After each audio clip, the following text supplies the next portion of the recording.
bonjour chers amis spectateurs sur Internet qui nous regardez fidèlement. Merci, que le Seigneur vous bénisse. Merci à Robert qui nous enregistre fidèlement depuis quelques semaines, aussi à Albert qui vient chanter avec nous. Et on vous salue tous, voilà, on connaît pas mal de monde, et aussi quelques inconnus qui commencent à nous regarder, donc on les salue tous. Et voilà, en ce dimanche des Rameaux, on va commencer par le psaume 24, qui est vraiment un psaume adapté à la circonstance où il est question du roi de gloire qui fait son entrée et dans lequel nous voyons bien sûr notre Seigneur Jésus-Christ. Donc on va chanter tout de suite le psaume 24.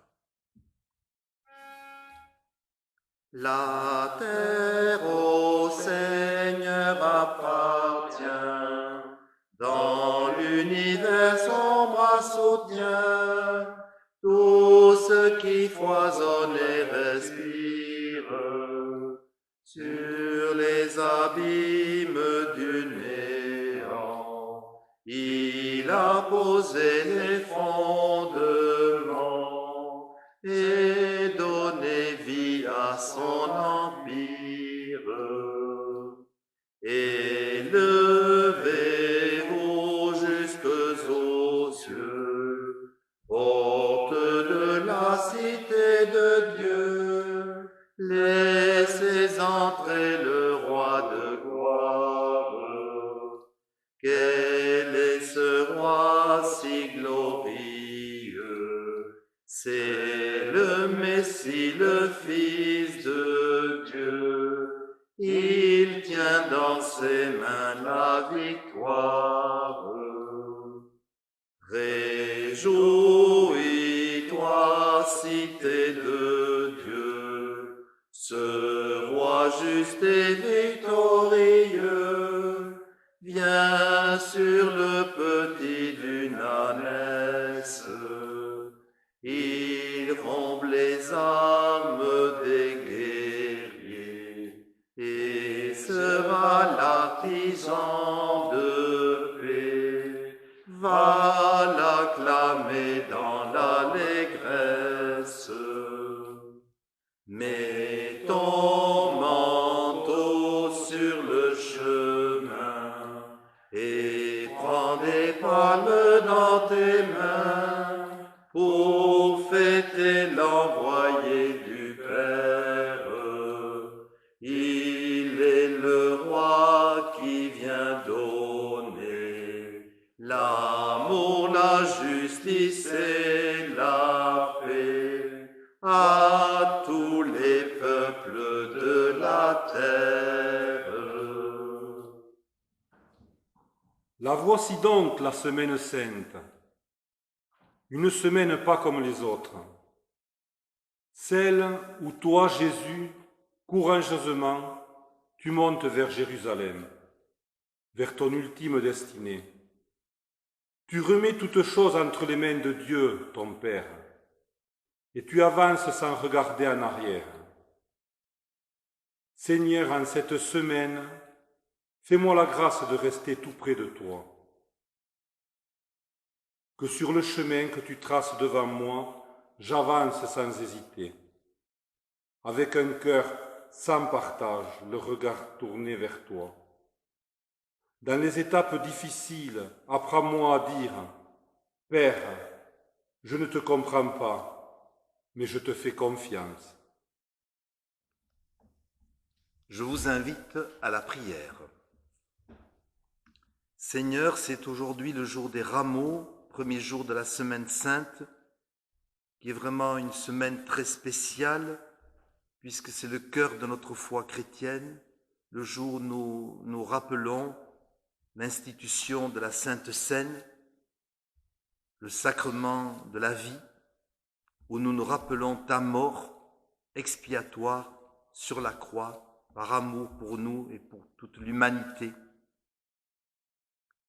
qui contient aussi le mystère du mal, et puis où nous nous rappelons triomphalement, samedi soir et dimanche matin, nous rappellerons ta victoire, justement sur le mal, sur les puissances des ténèbres, ta victoire sur la mort elle-même, qui promet notre victoire.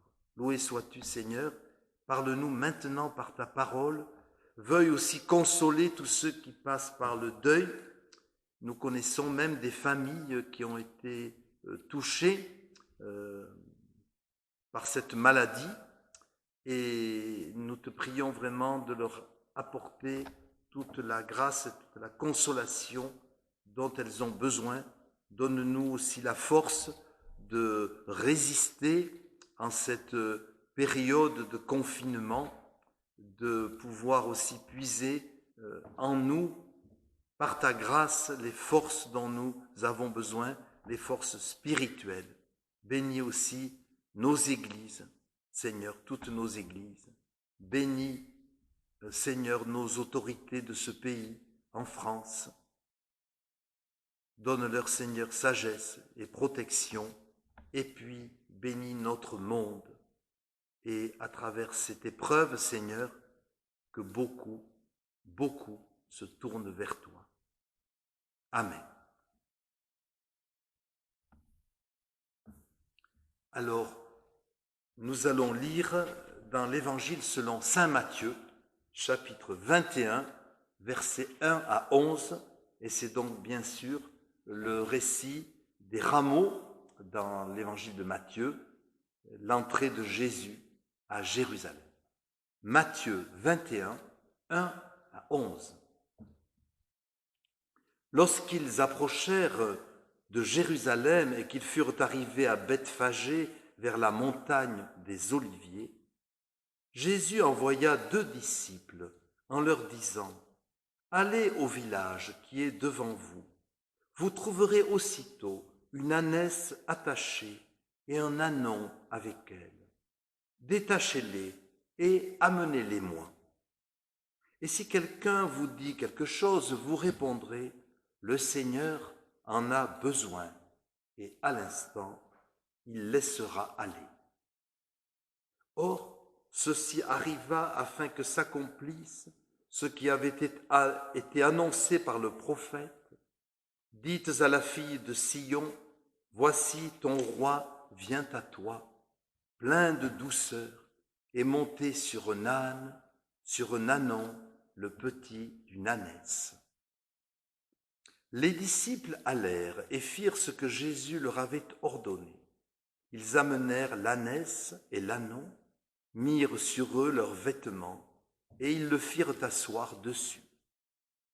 La plupart des gens de la foule étendirent leurs vêtements sur le chemin, d'autres coupèrent des branches d'arbres, et ils en jonchèrent la route. Ceux qui précédaient et ceux qui suivaient Jésus criaient « Hosanna » qui veut dire « Dieu sauve »,« Hosanna au fils de David ». Béni soit celui qui vient au nom du Seigneur. Hosanna dans les lieux très hauts. Lorsqu'il entra dans Jérusalem, toute la ville fut émue, et l'on disait « Qui est celui-ci » La foule répondait « C'est Jésus, le prophète de Nazareth, en Galilée. » Jusqu'ici, la parole de Dieu.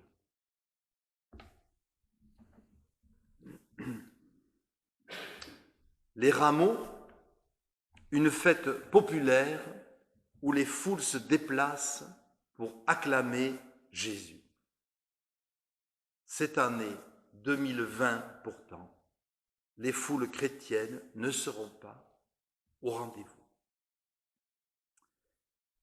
N'est-ce pas finalement l'occasion de rappeler avec force que ultimement, j'emploie cette phrase connue, la parole suffit. La parole doit nous suffire, au sens où la parole ne souffre pas du confinement. Elle est libre et elle est capable de toucher les cœurs en dehors des églises, des lieux de rassemblement, des églises et des temples. C'est elle, par l'Esprit Saint, qui peut nous bénir et bénir nos maisons.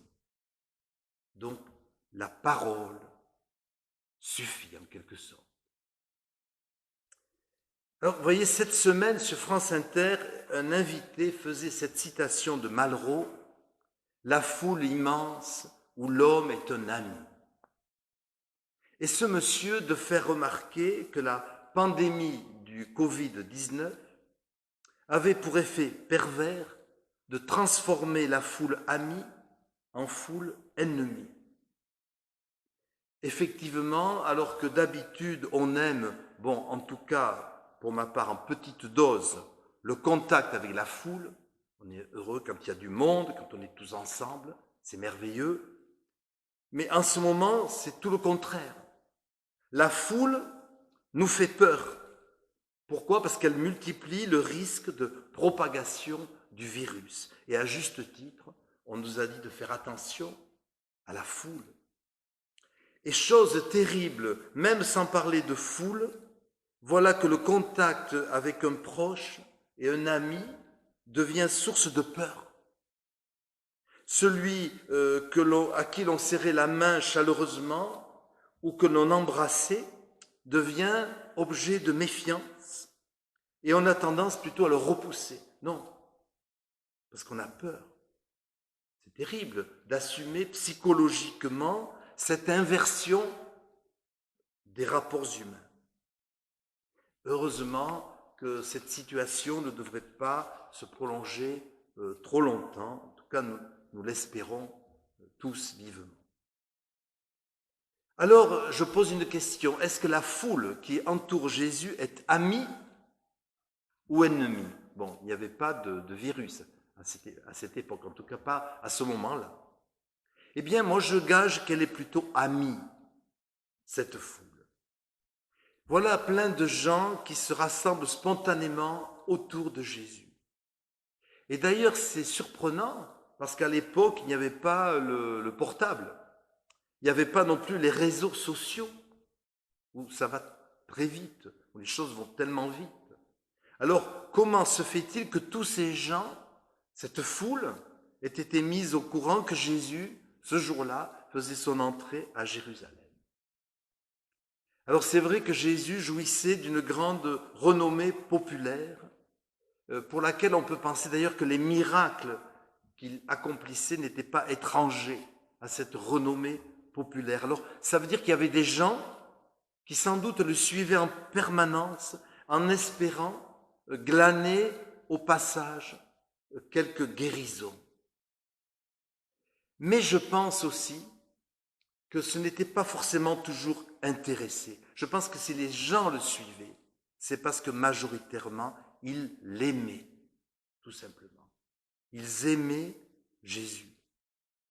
Et le jour des rameaux, pourquoi ne serait-ce pas le Saint-Esprit, plutôt que le hasard ou que le téléphone juif, qui aurait donné rendez-vous à tout ce monde à l'entrée de Jérusalem? Parce que ce jour-là, Jésus devait dire et faire des choses très importantes. Donc je pense que c'est l'Esprit Saint, pour ma part, qui rassemblait ces gens, de même que c'est un miracle quand on va bientôt, le plus tôt possible, se rassembler de nouveau le dimanche.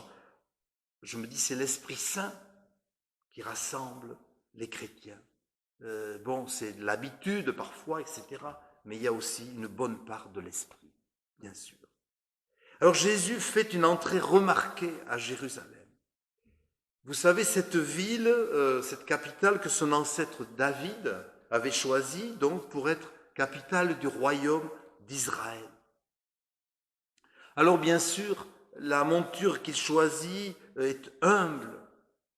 Ah, ce n'est pas le magnifique cheval bucéphale d'Alexandre le Grand, qui autrefois avait traversé la Palestine et qui avait laissé de son passage un souvenir brillant dans la mémoire collective. Ce ne sont pas non plus les chevaux des haras du grand roi Salomon. Non, Jésus ne prend pas ces montures prestigieuses, il choisit un âne. Il faut le dire, monture beaucoup plus modeste, mais, soit dit en passant, bien plus intelligente qu'on a pu le dire à l'époque des bonnets d'âne dans les écoles. L'âne, en réalité, est un animal sacrément intelligent. Mais vous savez, ce choix n'est pas motivé uniquement par la modestie. Il y a de ça, mais ce n'est pas suffisant comme explication, encore moins par quelque non-conformisme de salon que Jésus aurait voulu cultiver. Moi, je ne veux pas faire comme tout le monde, alors je vais monter sur un âne. Bien sûr que ce n'est pas ça la raison de Jésus, qui ne voulait pas se distinguer de cette manière en tant que roi. En réalité, ce choix de Jésus pour l'âne pourrait remonter à l'époque où David n'était pas encore roi, mais il allait bientôt le devenir. Et à cette époque, Siba, serviteur de son ami Méphibosheth, voulant encourager l'accès au trône de David, alla le trouver au milieu de ses soldats avec 2 ânes munis de bâts, remplis de victuailles. Et vous trouverez ça dans le 2e livre de Samuel. Et il dit à David, les ânes serviront de monture à la famille du roi. Le pain et les fruits d'été sont destinés à nourrir les jeunes hommes qui sont avec toi, et le vin à désaltérer ceux qui seront fatigués dans le désert. Ainsi, frères et sœurs, la première monture du roi David fut l'âne. Or, le jour des rameaux, qu'est-ce qui se passe? La foule acclame Jésus en criant « Hosanna pour le fils de David ». Donc il y a une filiation entre David et Jésus. Jésus donc monté sur un âne rappelle les origines modestes mais vaillantes et nobles de la monarchie d'Israël. Donc je trouve, entre parenthèses, extraordinaire, frères et sœurs, plus on étudie la Bible, plus on s'aperçoit que aucun détail n'est secondaire. Tout compte dans l'Écriture. Et c'est pourquoi je me suis permis d'insister sur ce détail, entre guillemets, de l'âne. Donc Jésus, monté sur un âne, est roi, mais son royaume reste à conquérir. Et son royaume, aujourd'hui, en 2020, qu'est-ce que c'est le royaume de Jésus? Eh bien, ce ne sont pas des terres, ce ne sont pas des continents, mais c'est quoi? C'est nos cœurs à nous, le cœur de ses disciples, qui l'acclamons comme aujourd'hui quand il passe sur notre route. Son royaume de Jésus, ce sont aussi tant d'hommes et de femmes qui ne connaissent pas encore l'Évangile, mais que Jésus voudrait englober dans son amour. Et puis le royaume de Jésus, ce n'est pas un royaume que l'on conquiert par quelques manœuvres politiciennes, pas du tout. C'est un royaume de paix. Or l'âne, justement, encore lui, est un symbole de paix, alors que le cheval, dans l'histoire, bien malgré lui, a été choisi comme instrument de guerre. Alors, si l'on réfléchit plus profondément encore, si on creuse un peu, Jésus, au rameau, nous donne encore un autre message plus fondamental. Alors, je l'ai dit, il arrive comme un roi, le roi d'Israël, mais il arrive aussi comment? Comme le Messie, celui qui vient au nom du Seigneur. Et c'est le prophète Zacharie que Matthieu cite dans notre texte qui annonce cela. Il vient, ton roi, fille de Sion. Mais Jésus vient pas simplement comme roi, il vient comme Messie, accomplir toutes les prophéties de l'Ancien Testament. Et vous savez, c'est maintenant la fin de sa vie terrestre. Et il y a quelque chose, bien sûr, de très pathétique. Il le sait très bien. Et il sait aussi que c'est le moment pour qu'il se manifeste clairement à tous. Et la foule des rameaux sera là comme témoin de cette fin de la vie de Jésus. Jésus n'est pas un roi confidentiel, mais il est un roi populaire. Tout Jérusalem doit savoir qu'il est là. Et c'est pourquoi il est heureux de cette foule légitime qui l'entoure. Parce que plus tard, on ne pourra pas lui reprocher de ne pas s'être fait connaître. On ne pourra pas dire à Jésus, oui, mais si tu t'étais manifesté, on aurait su que tu étais le Messie. Bien, il l'a dit. Il s'est manifesté. Alors malheureusement, il sera rejeté, on le sait. Et ce n'est pas le peuple qui sera responsable de son rejet, ce sont les chefs religieux et politiques.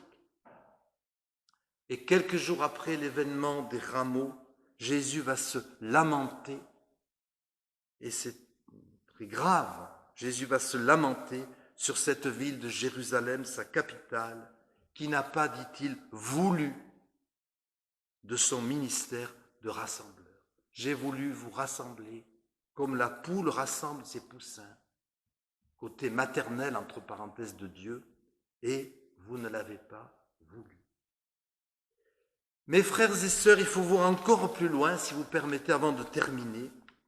Le Messie, c'est Jésus qui est déjà venu, mais c'est aussi celui qui va revenir à la fin des temps. Or, je crois que l'événement des rameaux prépare aussi cette période. Et c'est de nouveau le prophète Zacharie, le même qui nous éclaire au chapitre 14. Il annonce le jour solennel où le Seigneur se manifestera à la fin des temps.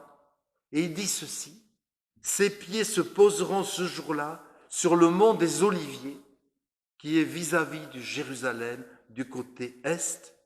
Le mont des Oliviers se fendra par le milieu d'est en ouest, et une très grande vallée se formera. » Et vous savez que dans la tradition juive, on dit que c'est le Messie qui posera son pied sur le mont des Oliviers à la fin des temps. Or, Jésus commence la semaine sainte, on l'a vu pour les rameaux, ou au mont des Oliviers, le lieu même où le Messie doit se manifester à la fin des temps. Alors, frères et sœurs, voyez que tout cela doit beaucoup nous faire réfléchir. En résumé, l'événement des rameaux avec Jésus sur son âne manifeste, je l'ai dit, qu'il est roi d'Israël, mais qu'il est aussi le Messie. L'âne sur lequel il monte au mont des Oliviers rappelle celui que Tsiba avait envoyé au roi David, qui n'avait pas encore pleinement pris possession de son royaume, mais qui allait bientôt le faire. Eh bien, il en est de même pour Jésus. Voilà, cette semaine, nous le célébrerons souffrant et confidentiel. Mais le jour vient où, dit l'Apocalypse, tout œil le verra. Et là, ça ne sera plus du tout confidentiel, ni souffrant. Tout œil le verra. Le monde entier sera contraint de reconnaître qu'il est le Messie et le Fils de Dieu. Et je voudrais dire, frères et sœurs, ce jour approche. Ce jour approche où tout œil le verra. Et nous devons donc nous y préparer. Alors, frères et sœurs, le dimanche des rameaux nous introduit non seulement dans la gloire de Pâques, mais d'abord à la souffrance du vendredi saint, où nous célébrerons notre roi, Jésus, incompris et martyr pour la paix et la vérité. Alors je voudrais dire, aujourd'hui, nous vivons un temps d'épreuve, inédit et universel. Mais si nous acclamons Jésus sur son petit âne, si nous le suivons ensuite au jardin des Oliviers, au prétoire, au pied de la croix. Alors, il nous fera participer au triomphe de la résurrection. Oui, frères et sœurs, il est temps de relever la tête parce que, comme le dit saint Paul dans l'Épître aux Romains, et ce verset est extraordinaire, il dit ceci, et je crois que c'est pour aujourd'hui: la nuit est avancée, le jour approche. La nuit est avancée, le jour approche. Amen. Et maintenant, pour conclure ce moment, nous allons chanter un chant des rameaux, bien sûr, que les enfants aiment bien, mais les adultes aussi. Et j'en profite pour rendre un hommage posthume à ce cher ami Noël Colombier que nous avons si bien connu dans notre paroisse et qui est maintenant auprès du Seigneur et qui a, parmi beaucoup d'autres, qui a composé ce chant « Quand Jésus entre à Jérusalem », numéro 777 dans le recueil Arc-en-Ciel.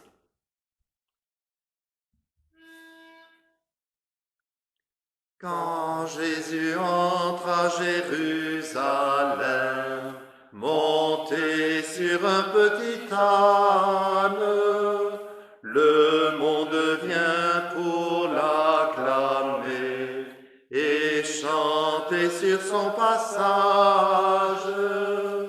Peuple de Dieu, voici ton roi, très humblement il vient vers toi. Béni soit celui qui vient au nom du Seigneur. Chantons à pleine voix de tout notre cœur. Hosanna, gloire au Fils de Dieu. Hosanna au plus haut des cieux. Hosanna, Hosanna, Hosanna. Hosanna, Hosanna, Hosanna. La foule étale des vêtements, des palmes et des feuillages. Chacun agite dans ses mains des rameaux et des branchages. Peuple de Dieu, voici ton roi, très humblement il vient vers toi. Béni soit celui qui vient au nom du Seigneur. Chantons à pleine voix de tout notre cœur. Hosanna, gloire au Fils de Dieu. Hosanna au plus haut des cieux. Hosanna, Hosanna, Hosanna. Hosanna, Hosanna, Hosanna. Quel est cet homme, disent les gens, c'est notre ami le prophète.